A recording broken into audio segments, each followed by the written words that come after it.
பிப்ரவரி 13, 2026 தமிழ்நாட்டு பெண்களினுடைய வாழ்நாளில் மறக்க முடியாத ஒரு நாளாக அமைந்திருக்கிறது. இந்த 2026 பிப்ரவரி 13 அன்று காலை பணிகளுக்கு செல்வதற்காக தங்களுடைய அலைபேசியை எடுத்து பார்த்த பெண்களுக்கு ஒரு அதிர்ச்சி காத்திருந்தது. தமிழ்நாடு முதலமைச்சர் மு.க. ஸ்டாலின் அவர்கள் ஆட்சி பொறுப்பேற்றதற்கு பிறகு வழங்கப்பட்ட கலைஞர் மகளிர் உரிமை தொகை திட்டத்தின் மூலம் மாதந்தோறும் 15ஆம் தேதி பெண்களினுடைய வங்கிக் கணக்கில் 1000 ரூபாய் கலைஞர் மகளிர் உரிமை தொகை திட்டம் செலுத்தப்பட்டு வந்தது. அந்த தொகை இன்றைக்கு 5000 ரூபாயாக வரவு வைக்கப்பட்டிருக்கிறது. எதற்காக இந்த 5000 ரூபாய் இன்றைக்கே வரவு வைக்கப்பட்டது? வழக்கமாக 15ஆம் தேதி வழங்கப்படும் தொகை 13ஆம் தேதியே வழங்கப்பட்டதற்கு பின்னால் சதி எதுவும் இருக்கிறதா என்றெல்லாம் பலரும் கேள்வி எழுப்பிக் கொண்டிருக்கின்ற நிலையில் இந்த 5000 ரூபாய் என்பது 3 மாதங்களுக்கான மகளிர் உரிமை தொகை திட்டத்தினுடைய மொத்த தொகை என்றும் கூடுதலாக 2000 ரூபாய் கோடைகால சிறப்பு ஊக்கத்தொகை என்றும் வழங்கப்பட்டிருக்கிறது. இதன் பின்னால் இருக்கக்கூடிய அரசியல் என்ன? இது வழங்கியதற்கு பின்னால் ஒன்றிய அரசு சூழ்ச்சி செய்ய காத்திருந்தது. அந்த சூழ்ச்சியை முறியடிக்கும் வகையில்தான் இந்த திட்டத்தை நாம் இப்போது செயல்படுத்தி இருக்கிறோம் என்று அறிவித்திருக்கிறார் தமிழ்நாடு முதலமைச்சர் மு.க. ஸ்டாலின். அந்த சூழ்ச்சி என்ன? இரவோடு இரவாக நடந்த ஆபரேஷன் 5000 பற்றித்தான் இன்றைய கோடாங்கி.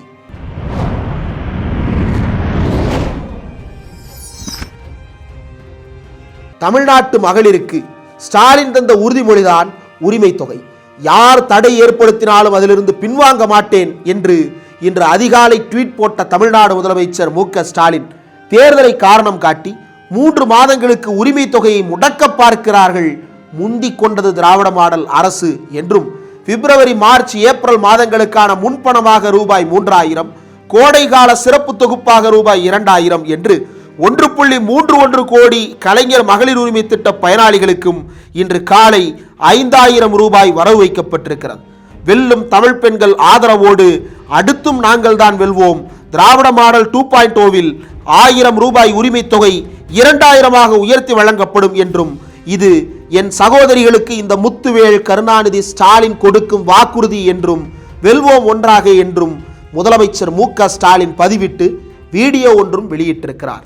இது அனைவரும் பார்த்த ஒரு பதிவுதான்.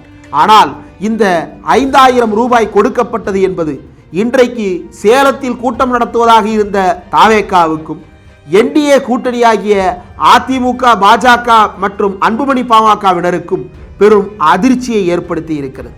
கூட்டணி கட்சிகளுக்கு கூட சொல்லாமல், ஏன் தன் அலுவலகத்திலேயே இருக்கக்கூடிய அலுவல் ரீதியான உதவியாளர்களுக்கே கூட சொல்லாமல் முதலமைச்சர் மு.க. ஸ்டாலின் இரவோடு இரவாக நிதித்துறை செயலாளரை அழைத்து என்ன பேசினார், எப்படி இந்த முடிவு எடுக்கப்பட்டது என்பது குறித்து நாம் அறிவாலய வட்டாரத்திலும் தலைமைச் செயலக வட்டாரத்திலும் விசாரித்த போது பலரும் முக்கியமான சில குறிப்புகளை பகிர்ந்து கொண்டார்கள். பிப்ரவரி 6, 2026 தேதி உச்சநீதிமன்றத்தில் பாஜகவினுடைய நிர்வாகியும் தொடர்ந்து பாஜகவிற்கு ஆதரவாகவும் ஜனநாயக சக்திகளுக்கு எதிராகவும் ஜனநாயக விழுமியங்களுக்கு எதிராகவும் பாசிசத்திற்கு ஆதரவாகவும் வழக்குகளை பொதுநல வழக்கு என்ற பெயரில் தொடுத்துக் கொண்டிருப்பவர் அஸ்வினி உபாத்யாயா என்கின்ற நபர். இந்த அஸ்வினி உபாத்யாயா என்ற நபர் கடந்த காலத்திலேயே இலவச திட்டங்களை தடுத்து நிறுத்த வேண்டும் என்று மக்கள் நல திட்டங்களை முடக்குவதற்கான ஒரு வழக்கையும் தாக்கல் செய்திருந்தார். அதே நபர்தான் இப்போது தமிழ்நாடு உள்ளிட்ட மாநிலங்களில் தேர்தல் வரவிருக்கிறது, சூரியனையும் சந்திரனையும் தவிர அனைத்தையும் வாக்குறுதியாக கொடுத்து விட்டார்கள், இதை உச்சநீதிமன்றம் தலையிட்டு தடுத்து நிறுத்த வேண்டும் என்று வழக்கு தாக்கல் செய்தார். இந்த வழக்கை உச்சநீதிமன்றத்தினுடைய தலைமை நீதிபதி சூரியகாந்த் முன்னிலையில் அவர் சொன்னபோது அதிர்ந்து போன சூரியகாந்த் இது குறித்து நாம் உடனடியாக ஒரு முடிவை எட்டியாக வேண்டும் என்றும் மார்ச் மாதத்தில் இதை 3 பேர் கொண்ட அமர்வு விசாரித்து நல்ல தீர்ப்பை அளிப்பார்கள் என்றும் அவர் தெரிவித்திருந்தார் என்பது குறிப்பிடத்தக்கது. இந்த நிலையில்தான் தொடர்ந்து தமிழ்நாட்டில் மகளிர் உரிமை தொகை திட்டத்தை தடுத்து நிறுத்த வேண்டும் என்று தேர்தல் ஆணையத்திடம் முறையிட்டு ஒரு பக்கமும் இன்னொரு பக்கம் உச்சநீதிமன்றத்தை நாடுவது என்றும் பலரும் முனைப்பு காட்டி வந்ததை அறிந்த முதலமைச்சர் மு.க. ஸ்டாலின் பிப்ரவரி 12ஆம் தேதி தமிழ்நாடு அரசின் நிதி செயலாளர் மற்றும் தலைமைச் செயலாளர் ஆகியோரை தொடர்பு கொண்ட தமிழ்நாடு முதலமைச்சர் மு.க. ஸ்டாலின் ஒரு அவசர ஆலோசனைக்காக அழைத்திருக்கிறார். அப்போது நிதித்துறை செயலாளரிடம் உடனடியாக மகளிர் உரிமை தொகை திட்டத்தை 3 மாதத்திற்கும் சேர்த்து மொத்தமாக தர வேண்டும், அதற்கு கோப்புகளை தயார் செய்யுங்கள், நாளைக்கே அவர்களுடைய வங்கி கணக்கில் அதனை வரவு வைக்க வேண்டும் என்று உத்தரவிட்டிருக்கிறார். உடனடியாக அதற்கான வேலைகளை செய்த தமிழ்நாடு அரசு செயலாளர்கள் அதை முதலமைச்சர் மு.க. ஸ்டாலினிடம் காண்பித்த போது அடுத்த கட்ட அறிவிப்பையும் அவர் அப்போதே வெளியிட தயாராகி இருந்தார். 3000 ரூபாய்க்கு தயார் செய்ய சொன்ன தமிழ்நாடு முதலமைச்சர் மு.க. ஸ்டாலின், கோடை காலத்தில் மக்கள் அதிக சிரமத்திற்கு ஆளாவார்கள், அதனால் அவர்களுக்கு உடனடியாக 2000 ரூபாய் சிறப்பு தொகுப்பையும் நாம் வழங்க வேண்டும் என்று உத்தரவிட்டிருக்கிறார். உடனே அதற்கும் வேலைகள் தயார் செய்யப்பட்டிருக்கிறது.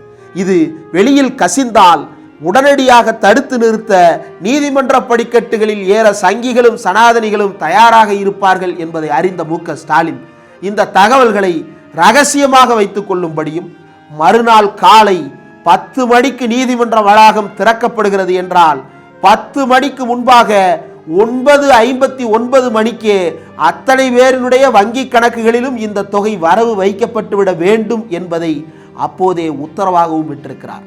அதனுடைய தொடர்ச்சியாக தன்னுடைய அலுவலகத்தில் வீடியோ எடுப்பதற்கான பணியாளர்களையும் வரவைத்து அவர்களிடம் இரவே வீடியோ ஒன்றையும் பதிவு செய்து கொடுத்து அதைத்தான் இன்றைக்கு அறிவிப்பாகவும் வெளியிட்டிருக்கிறார் தமிழ்நாடு முதலமைச்சர் மு.க. ஸ்டாலின். ஏன் இவ்வளவு அவசரம் என்பதற்கான பதில்தான் உச்சநீதிமன்றத்தில் வழக்கு தாக்கல் செய்து தமிழ்நாட்டு மகளிரின் வயிற்றில் அடிக்க பார்க்கின்ற பாஜக சனாதனிகளுக்கு எதிராக எடுக்கப்பட்ட முடிவு என்பதை தெரிவிக்கிறார்கள் திமுகவினர். உச்சநீதிமன்றத்தின் மூலமாகவும் உயர்நீதிமன்றங்களின் மூலமாகவும் தங்களுக்கு சாதகமான அமர்வுகளை எப்படியாவது தேடி பிடித்து அங்கே வழக்கை தாக்கல் செய்து தனக்கு சாதகமான தீர்ப்புகளை பெற்றுக்கொள்ளுகின்ற வேலையை தொடர்ந்து பாஜக சங் பரிவார் கும்பலை சேர்ந்தவர்கள் செய்து வருகின்ற நிலையில் தமிழ்நாடு அரசு எடுத்திருக்கின்ற இந்த முடிவால் வயிற்றில் புலியை கரைத்து உட்கார்ந்திருக்கிறார்கள் டெல்லி என்டிஏவை சேர்ந்தவர்களும் தமிழ்நாட்டு என்டிஏ மற்றும் தாவேகாவை சேர்ந்தவர்களும்.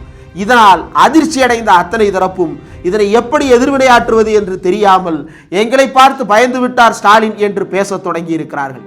ஆனால் மக்கள் மத்தியில் இது குறித்து பேசும்போது மக்கள் உற்சாகத்தில் ஆழ்ந்திருக்கிறார்கள். பொங்கலுக்கு 3000 ரூபாய், அதுபோல ஜனவரி மாத கலைஞர் மகளிர் உரிமை திட்டம், பிப்ரவரி மாதத்தில் 3 மாதங்களுக்கான கலைஞர் மகளிர் உரிமை திட்டம் மற்றும் 2000 ரூபாய் கோடைகால சிறப்பு தொகுப்பு என்று 9000 ரூபாயை தமிழ்நாடு அரசு எங்களுக்கு கொடுத்திருக்கிறது. இது எங்கள் வாழ்வில் ஒளியேற்றுகின்ற ஒரு திட்டமாக மாறிவிட்டது. இது 2000 ரூபாயாக அடுத்த ஆட்சியிலிருந்து உயர்த்தி வழங்கப்படும் என்று அவர் கொடுத்திருக்கக்கூடிய வாக்குறுதியை நிரூபிக்கின்ற வகையில், நம்பிக்கையை ஏற்படுத்துகின்ற வகையில் அமைந்திருக்கிறது. எங்கள் வாழ்வில் வசந்த காற்று வீசுகிறது என்று பேசிக் கொள்ளுகிறார்கள் பொதுமக்கள்.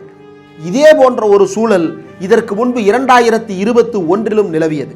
அனைத்து சாதியினரும் அர்ச்சகராவது என்ற திட்டத்தை தமிழ்நாடு அரசு தயார் செய்து கொண்டிருந்த போது அதனை ஆகஸ்ட் 15 சுதந்திர திருநாளில் அறிவிக்கலாம் என்று அரசு தயாராகி கொண்டிருந்த நிலையில் இதற்கிடைப்பட்ட நாட்களில் உச்சநீதிமன்றத்தை நாடி எப்படியாவது இதற்கு தடை வாங்கிவிட வேண்டும் என்று சனாதனிகள் துடித்துக் கொண்டிருந்த போது யாருக்கும் தெரியாமல் உடனடியாக அரசு துறைகளை முடுக்கிவிட்டு ஆகஸ்ட் 15 அறிவிப்பதாக இருந்த திட்டத்தை ஆகஸ்ட் 14 அதிகாலையிலேயே ஒரு அறிவிப்பாக தமிழ்நாடு அரசும் தமிழ்நாடு முதலமைச்சரும் செயல்படுத்தி காட்டினார்கள்.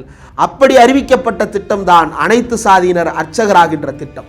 ஆக எதிர்க்கட்சிகள் எப்படியான சூழ்ச்சிகளை செய்கிறார்கள், அதனை நாம் எப்படி லாபகமாக கையாள வேண்டும் என்கின்ற நெழிவு சுழிவுகள் தெரிந்தவராகவும் அரசியலில் தேர்ந்தவராகவும் தமிழ்நாடு முதலமைச்சர் இருக்கிறார் என்ற அரசியல் விமர்சகர்கள் பேசிக் கொண்டிருக்கிற சூழ்நிலையில் கடந்த சில நாட்களுக்கு முன்பாக இந்தியா டுடே ஊடகத்திற்கு தமிழ்நாடு முதலமைச்சர் ஸ்டாலின் பேசும்போது கலைஞரிடம் தான் கற்றுக்கொண்டது உழைப்பு உழைப்பு உழைப்பு என்பதை தெரிவித்திருந்தார்.